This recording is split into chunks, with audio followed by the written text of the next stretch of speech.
আজকে শুটকির একটা রেসিপি দেখাবো পেঁয়াজ কলি দিয়ে। শুটকি হচ্ছে লোটটা শুটকিটা আমি ভেজে নিলাম আর দেখুন এমন হয়েছে। বিসমিল্লাহির রহমানির রহিম। আসসালামু আলাইকুম। আমি লোটটা শুটকিগুলো ছোট ছোট পিস করে কেটে নিয়েছি। এগুলো আমি তেলে নিব বা ভেজে নিব।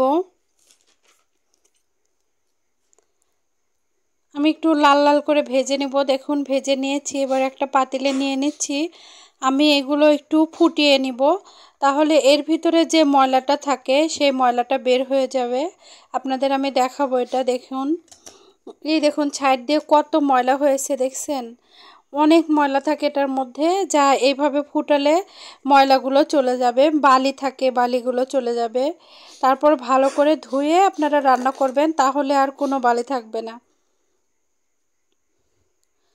আমি এখানে সরিষার তেল দিয়ে রান্না করছি, আপনারা চাইলে সয়াবিন তেল দিয়েও রান্না করতে পারেন। পেঁয়াজ কুচি দিয়ে দিলাম, কাঁচামরিচ ফালি দিয়ে দিলাম কতগুলো,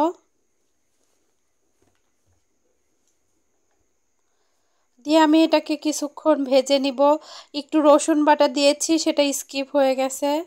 রসুন বাটা আর কোনো বাটা দিব না, শুধু রসুন বাটা। এই যে স্বাদ মতো লবণ দিয়ে দিলাম, মরিচের গুঁড়ো দিয়ে দিলাম। একটু ঝালটা বেশি দিবেন, তাহলে খেতে মজা হবে। মরিচের গুঁড়া, হলুদের গুঁড়া দিয়ে আমি ভালো করে এটাকে কষিয়ে নিব।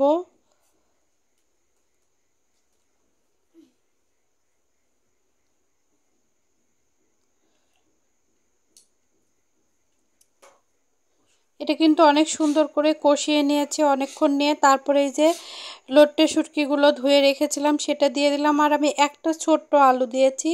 আপনারা এটা দিতেও পারেন, নাও দিতে পারেন, সমস্যা নেই।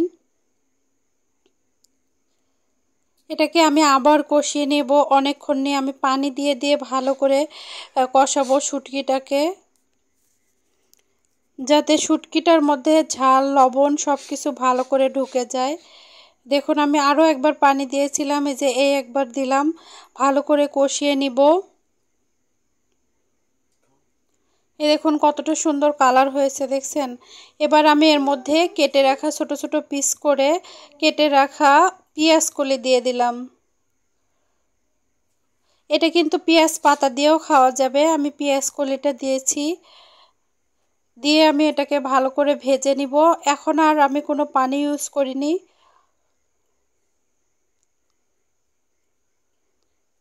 অনেক সময় নিয়ে কম আঁচে ভালো করে ভেজে নেবেন এটাকে, তাহলে সিদ্ধ হয়ে যাবে পেঁয়াজ কলিটা। দেখুন কতটা সুন্দর আর লোভনীয় হয়েছে দেখতে। আলহামদুলিল্লাহ, খেতেও অনেক মজা হয়েছিল। এই দেখুন, আজ এই পর্যন্তই। ভালো থাকবেন সবাই। Thank you for watching.